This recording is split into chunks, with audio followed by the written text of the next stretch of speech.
CIS et M. Bedi Agne du CNP. Et c'est justement M. Bedi Agne qui va porter la parole du patronat. Merci de l'accueillir.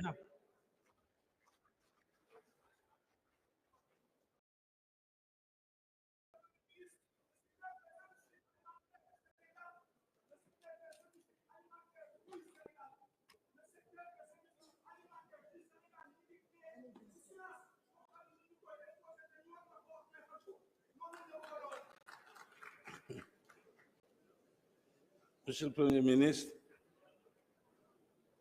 je suppose que ce n'est pas parce que les syndicats sont plus importants que le patronat qu'il y ait 20 personnes du syndicat et peut-être une personne du patronat qui va parler. Ou bien c'est la relation une contre 20. Monsieur le Premier ministre, Monsieur le ministre du Travail, de l'Emploi et des Relations avec les institutions, Madame et Messieurs les ministres, Monsieur le secrétaire d'État, Monsieur le Président du Haut Conseil du dialogue social, Monsieur le Président de la CNES, de l'UNACOIS, du CIS, je pense qu'il y a les représentants du MEDES et peut-être qu'il y a d'autres présidents d'organisations patronales, donc je les salue. Chers partenaires secrétaires généraux des centrales syndicales des travailleurs, Mesdames et Messieurs les chefs d'entreprise, chers invités, Monsieur le Premier ministre, au nom de mes pairs du secteur privé, nous vous disons que l'espace du dialogue social tripartite, l'espace du travail décent et productif, l'espace d'une citoyenneté active à l'écoute des partenaires sociaux signataires de conventions collectives nationales et sectorielles, cet espace-là, Monsieur le Premier ministre, l'entreprise s'en réjouit et s'honore de votre présence, témoignant ainsi toute l'importance que vous accordez d'abord, d'une part, à la démocratie sociale tripartite, que nous voulons toujours plus vivante, d'autre part, à la cohésion sociale, ce puissant levier de croissance économique inclusive que nous voulons plus forte, et enfin, à l'approche objective des droits fondamentaux au travail et à l'investissement privé, bâti autour d'un climat de confiance État, employeur, travailleur. Ainsi, je dirais que notre devoir et notre responsabilité d'employeur, celui de l'entreprise, est de toujours envisager l'avenir de notre société avec confiance et sérénité. Oui, cette confiance et cette sérénité pour un Sénégal souverain, juste et prospère, cette confiance et cette sérénité pour l'atteinte des objectifs de l'agenda national de transformation Sénégal 2050, l'entreprise les a. Monsieur le ministre du Travail, de l'Emploi et des Relations avec les institutions, je tiens à souligner toute l'importance que vous accordez à la qualité de notre dialogue social tripartite dès votre nomination. Et en effet, nous avons ensemble cette ambition tripartite d'améliorer le mieux-vivre et le mieux-être de chaque citoyen sénégalais par le travail, la productivité et le mérite. Monsieur le Premier ministre, l'élève qui a fait le témoignage tout à l'heure, je pense qu'elle a été grandement applaudie parce que vous avez très très bien parlé, je ne sais pas où vous êtes. Moi aussi j'ai été élève à Grand Dakar à l'école primaire, j'ai été à l'université de Dakar comme étudiant et à l'époque c'est les étudiants qui faisaient plus les grèves que les instituteurs. Et ça c'était dans les années 80. J'ai fait une licence de physique à l'université. Je suis allé à Paris faire cette même licence de physique. Le programme à Dakar, en 2 mois, en France, on avait fait ce que nous avons fait toute l'année, par le fait des grèves. Et donc, vous avez raison, mademoiselle, l'éducation est importante et nous devons tout faire pour protéger cela. Mes chers partenaires, secrétaires généraux des centrales syndicales des travailleurs, l'entreprise vous a entendu peur et incertitude vous animent. Licenciements, précarité des emplois, perte d'acquis sociaux. Mais vous savez bien que le doute est l'ennemi de l'entreprise. Vous savez également que la valeur de toute entreprise se mesure à celle de ses employés. Et que si nous avons été à même d'avoir la stabilité sociale et le zéro grève, on n'a pas entendu beaucoup de grèves dans le secteur privé. Ça a été exclusivement, principalement le secteur public. Il n'y a que Cher qui cible une de mes entreprises, Ciment du Sahel, vous ne devez pas faire ça. Voilà. Et donc, zéro grève dans le secteur privé, c'est parce que nous nous sommes toujours parlé et compris. Je rappelle, s'il en est encore nécessaire, que personne ne connaît mieux que les employeurs, les conditions de vie et de pouvoir d'achat des travailleurs. Que personne ne connaît mieux que les travailleurs les capacités et les difficultés des employeurs. Donc, le travailleur sait également à quel point il faut veiller à la pérennité de l'entreprise. Lorsque l'entreprise est en difficulté, elle n'a pas d'autre levier que de se restructurer en respectant les dispositions du Code du travail et lorsqu'il est possible à l'employeur de mettre en œuvre un plan social d'accompagnement, il le fait aussi. Monsieur le Premier ministre, la santé de notre économie, son endettement, son déficit budgétaire, vous en avez fait part à la nation.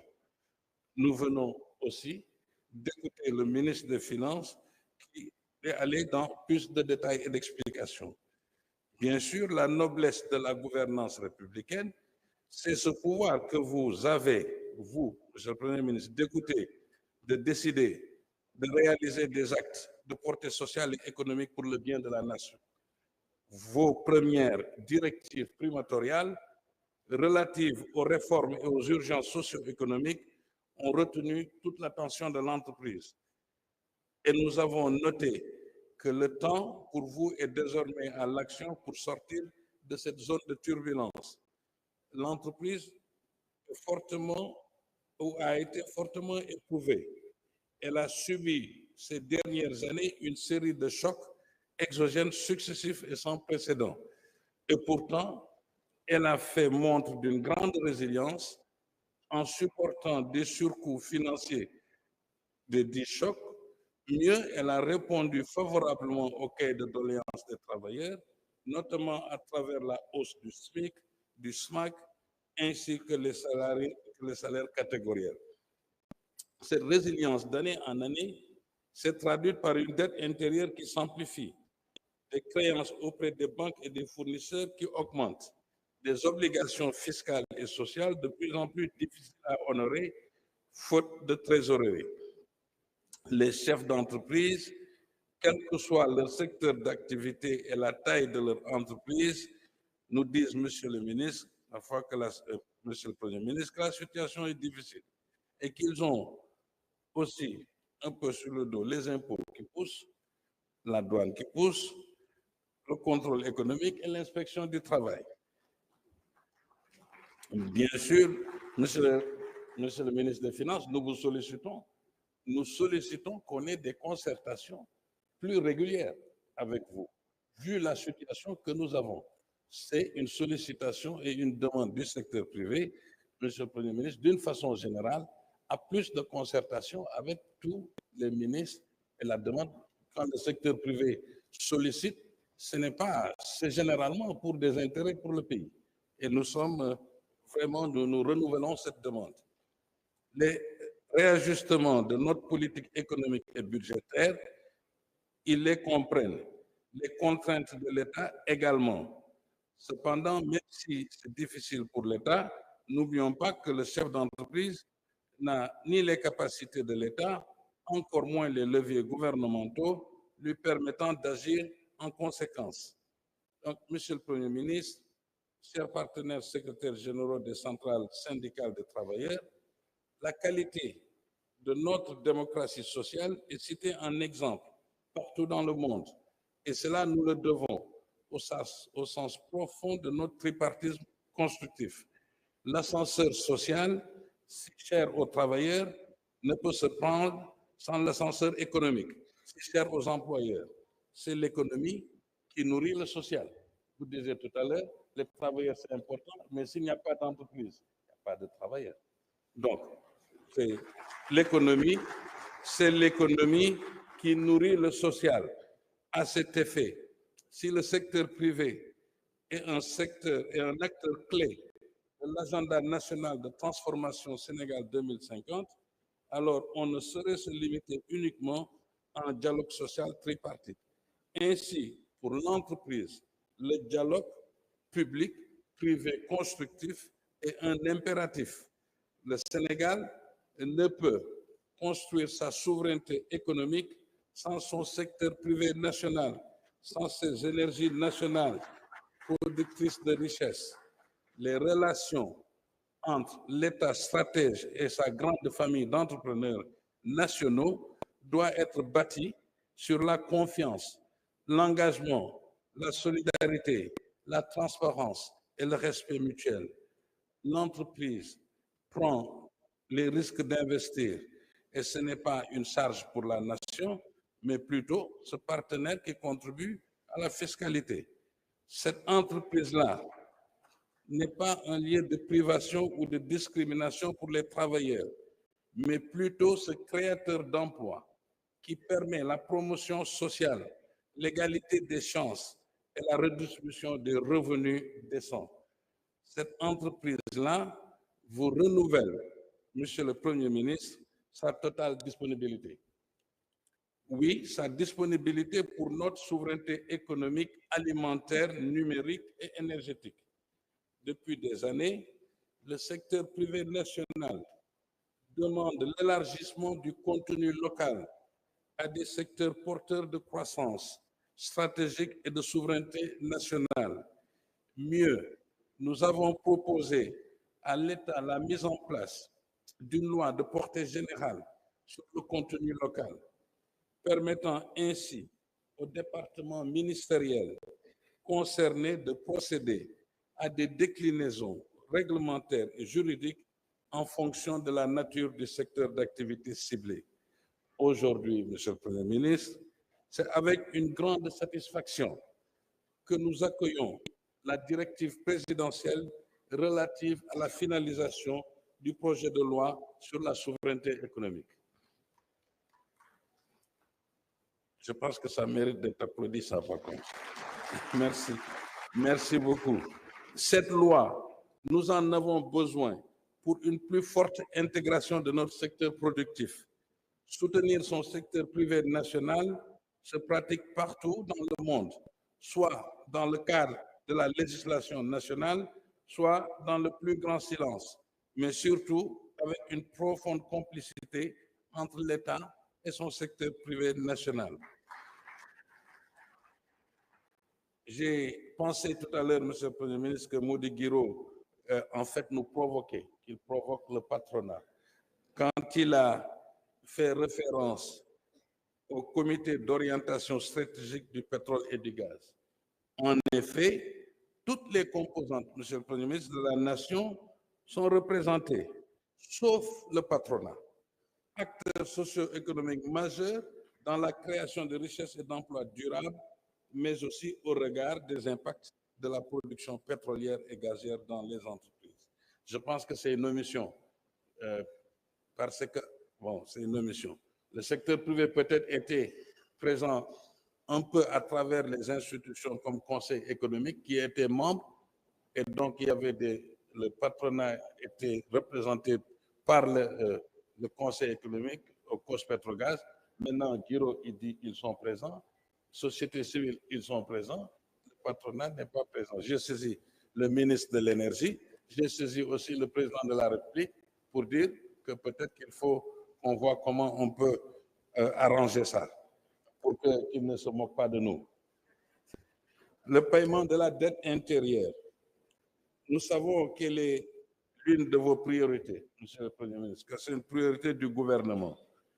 Mais nous avons reçu le ministre des Infrastructures il y a 2 jours au sein de nos syndicats de BTP. Donc, je ne vais pas revenir là-dessus. Je pense qu'il a reçu les différentes positions et nous avons confiance que M. le Premier ministre, avec le ministre des Infrastructures, nous aidera et le ministre des Finances à attaquer un peu la dette intérieure. La concertation technique avec la Direction générale des impôts et des domaines. On nous informe aussi de sa reprise. En effet, celle-ci est d'une grande importance pour plus de civisme fiscal, plus d'équité, plus de transparence et d'élargissement de l'assiette. Et si tous les citoyens et si tous les acteurs économiques, même du secteur informel et du secteur formel, payent leurs impôts, la pression fiscale sera moins forte sur les mêmes contribuables qui continuent à payer. Donc, comme il dit, nee na secteur informel bi aussi il faut ñuy xam nga il faut ñu ñëw yegg si mais aussi yow nee nga ma jottali sa wax si Premier ministre que yow Idi Thiam ak yéen waa UNACOIS am ngoon ay solution yu bëri si njëg bi du loolu nga wax Idi du loolu nga wax da nga ne am ngoon ay solution ma wax ko Premier ministre yéen am ngoon ay solution UNACOIS pour wàññi njëg bi léegi jottali naa ko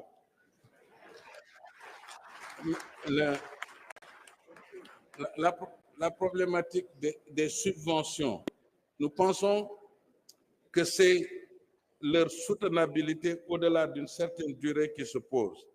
Il est tout à fait normal que l'État soutienne les couches les plus vulnérables et vivant dans la précarité.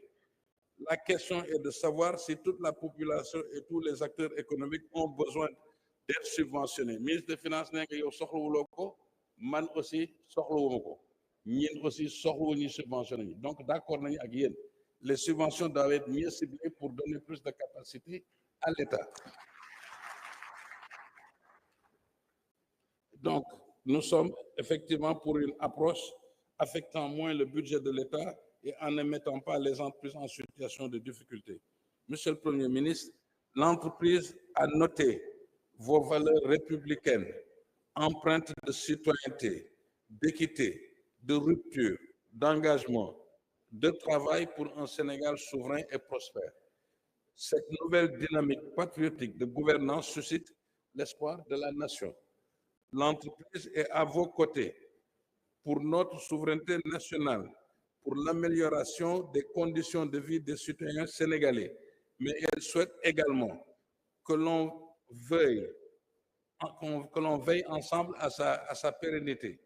L'entreprise est à votre écoute pour que nous puissions avoir prochainement et peut-être un peu plus régulièrement ce dialogue plus approfondi et constructif. Je vous remercie de votre aimable attention.